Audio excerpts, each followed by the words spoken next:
ಏನಮ್ಮ? ನನ್ನ ಹೆಸರು ನಾಗವತಿ. ಯಾವ ಊರು? ಆಲೂರು. ಯಾವ ಶಾಲೆ? ಸರ್ಕಾರಿ ಪ್ರೌಢಶಾಲೆ ಮೆಲ್ಲಗಟ್ಟೆ. ನೀನು ದೀಕ್ಷಾ ನೋಡಿದ್ಯಮ್ಮ? ಎಸ್ ಸರ್, ನೋಡಿ. ಎಲ್ಲಿ ನೋಡಿದ್ಯಾ? Phone apple. ದೀಕ್ಷಾ ಅಂದ್ರೆ ಏನು? ದೀಕ್ಷಾ ಅಂದ್ರೆ digital infrastructure for knowledge sharing. Okay. Mobile ನೋಡಿದ್ಯಾ? Yes sir, mobile. ಮೊಬೈಲಲ್ಲಿ ಯಾವ ವಿಷಯ ನೋಡಿದ್ಯಾ? ನಾನು ಮೊಬೈಲಲ್ಲಿ ಸೈನ್ಸ್ ಬರ್ತೀನಿ. ಓಕೆ. ಯಾವ ಚಾಪ್ಟರ್ ನೋಡಿದ್ಯಮ್ಮ? ಸೈನ್ಸ್ ಅಲ್ಲಿ ಜೀವಕ್ರಿಯೆಗಳು. ಜೀವಕ್ರಿಯೆಗಳು. ಈಗ ಕಾಮನ್ ಆಗಿ ಪಾಠ ಮಾಡ್ತಾರೆ, ಎಲ್ಲ ಶಿಕ್ಷಕರು ಪಾಠ ಮಾಡ್ತಾರಲ್ವಾ? ನಿನಗೆ ದೀಕ್ಷಾ ಪಾಠಕ್ಕಿಂತ ಚೆನ್ನಾಗಿ ಅನಿಸ್ತು ಅಥವಾ ಅದು ಸುಮ್ಮನೆ ಸಪ್ಲಿಮೆಂಟ್ರಿ ಅದಿದ್ರೆ ಚೆನ್ನಾಗಿ ಅಂತ ಅನಿಸ್ತಾ ನಿನಗೆ? ಇಲ್ಲ ಸರ್, ನಮಗೆ ಅಂದ್ರೆ ಈ ಟೀಚರ್ ಇಲ್ಲಿ ಕ್ಲಾಸಲ್ಲಿ ಮಾಡ್ಬೇಕಾದ್ರೆ ಅವ್ರು ನಮಗೆ ಅವರು ಟೆಕ್ಸ್ಟ್ ಬುಕ್ ಅಲ್ಲಿ ಓದಿ ಅವ್ರು ತಿಳ್ಕೊಂಡಿರೋ ವಿಷಯನ ನಮಗೆ ಹೇಳ್ತಾರೆ ಸರ್. ಅದರಲ್ಲಿ ಪಾಠ ಮಾಡ್ಬೇಕಾದ್ರೆ ಪ್ರತಿಯೊಂದು ಇನ್ಸ್ಟ್ರೂಮೆಂಟ್ಸ್ ತಂದು ಹೇಳಕ್ಕಾಗಲ್ಲ. ಜೀವಕ್ರಿಯೆ ಅಂದ್ರೆ ಈಗ ಸಾಮಾನ್ಯವಾಗಿ ಆರ್ಟ್ ತೋರಿಸ್ತಾರೆ, ಅದನ್ನೆಲ್ಲ ತಂದು ಇಲ್ಲಿ ಕ್ಲಾಸ್ ರೂಮಲ್ಲಿ ಹೇಳಕ್ಕಾಗಲ್ಲ. ಎಲ್ಲ ಮಕ್ಕಳು ಇರ್ತಾರೆ. ನಾವು ಅದನ್ನ ಇನ್ನೂ ಎಷ್ಟು ಚೆನ್ನಾಗಿ ಎಷ್ಟು ಟೀಚರ್ ಹೇಳ್ತಾರೆ, ಅವ್ರಿಗೆ ತಿಳಿದಿರೋ ಪ್ರಕಾರ ಹೇಳ್ತಾರೆ.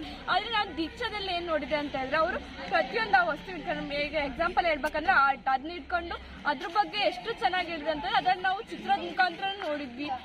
ಅಂದ್ರೆ ಪಾಠ ಮಾಡಿದ್ದಕ್ಕೆ ನಾವು ಅದನ್ನ ನೋಡಿದ್ರಿಂದ ನೆನ್ಪಿಟ್ಕೊಂಡು ಬೇಗ ಒಂದು ಕ್ವಶನ್ಗೆ ಆನ್ಸರ್ ಮಾಡ್ಬೋದು. ಅಷ್ಟು ಆನ್ಸರ್ ನಮಗೆ ನೆನಪಿಲ್ಲ ಅಂದ್ರು ನಮಗೆ ಏನಾದ್ರೂ ಒಂದು ಸ್ಪೆಷಲ್ ಆಗಿರೋದು ನೆನಪಿರುತ್ತಾನೆ. ನಾವ್ ಇವಾಗ ಅದು ನೆನಪಿರುತ್ತೆ. ನಾವು ದೀಕ್ಷಾ ಆಪಲ್ ನೋಡಿದ್ವಿ, ಅವ್ರು ಈ ತರ ಆರ್ಟ್ ತೋರಿಸಿ ಹೇಳಿದ್ರು, ಅದರಿಂದ ನಮಗೆ ನೆನಪಿತ್ತು. ಅದರಿಂದ ಏನಾದ್ರೂ ಒಂದು ಕ್ವಶನ್ ಕೇಳಿದ್ರೆ ಎಕ್ಸಾಮ್ ಅಲ್ಲಿ ನನಗೆ ಹತ್ರ ಫೀಲ್ ಆಯ್ತು. ಅದು ನಾನು ಮೊದಲಿಗೆ ಬುಕ್ಸ್ ಅಲ್ಲೆಲ್ಲ ಮೇಲೆ ಸ್ಕ್ಯಾನರ್ ಕೊಟ್ಟಿರ್ತಾರಲ್ಲ, ಆ ಸ್ಕ್ಯಾನ್ ಮಾಡಿ ಏನ್ ಮಾಡ್ಬೇಕು ಅಂತ ಅನ್ಕೊಂಡೆ. ಅದು ಫಸ್ಟ್ ದೀಕ್ಷಾ ಆಪಲ್ ನಾನು ಹೋಗಿ ನೋಡಿದ್ಮೇಲೆ ಅರ್ಥ ಆಯ್ತು. ಈಗ ನಮ್ದು ಲಾಸ್ಟ್ ಪ್ರಿಪರೇಟರಿ ಆಯ್ತಲ್ಲ, ಪ್ರಿಪರೇಟರಿ ಒನ್, ಅದ್ರಲ್ಲೂ ಕೂಡ ನಾನು ಒಂದೆರಡು ಕ್ವಶನ್ಗೆ ಅಂದ್ರೆ ನಮಗೆ ಗೊತ್ತಾಗದೇ ಇರೋ ಪದನ, ಅಂದ್ರೆ ನಾವೀಗ ಸಾಮಾನ್ಯವಾಗಿ ನಮಗೆ ಜೀವಕ್ರಿಯೆ ಅದರಲ್ಲಿ ಜೀವಿಗಳು ಹೇಗೆ ಸಂತಾನೋತ್ಪತ್ತಿ ನಡೆಸುತ್ತವೆ ಅಂತ ಒಂದು ಪಾಠ ಐತಿ.